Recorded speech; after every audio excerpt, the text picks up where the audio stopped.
va aller à Washington, Soufiane. On va voir ces images du Pentagone, le Pentagone qui avait été touché par un avion également à l'époque. Il y a des commémorations sur place à Washington.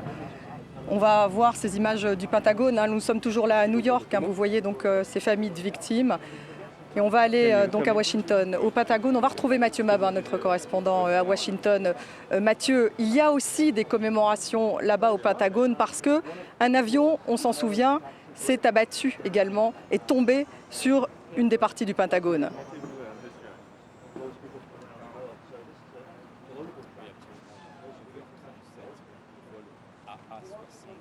D'American Airlines a frappé la façade Mathieu Mabin, au du Pentagone. Pentagone, exactement à l'endroit où je me trouve en ce moment.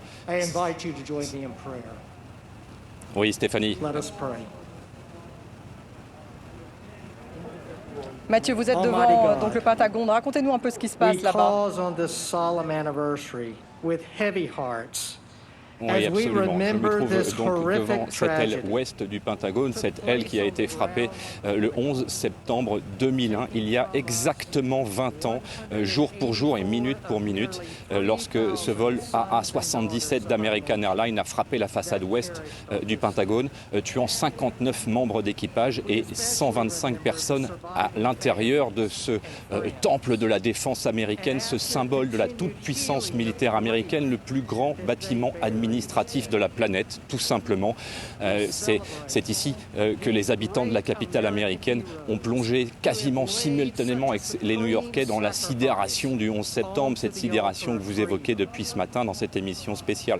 Au moment où je vous parle, le secrétaire à la Défense Lloyd Austin, ancien général de l'armée américaine, qui était présent ici au Pentagone il y a 20 ans, prend la parole.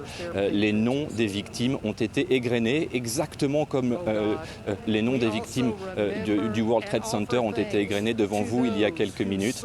C'est un moment extrêmement fort et encore plus fort puisque effectivement ce secrétaire à la défense, Lloyd Austin, est l'homme qui a mené les opérations de désengagement en Afghanistan il y a quelques jours seulement. Ce désengagement en Afghanistan qui a, il faut le dire, un goût particulièrement amer pour ces militaires qui se sont construits, cette génération qui s'est construite en Afghanistan et qui n'a clairement pas du tout apprécié la manière dont les opérations se sont terminées à Kaboul.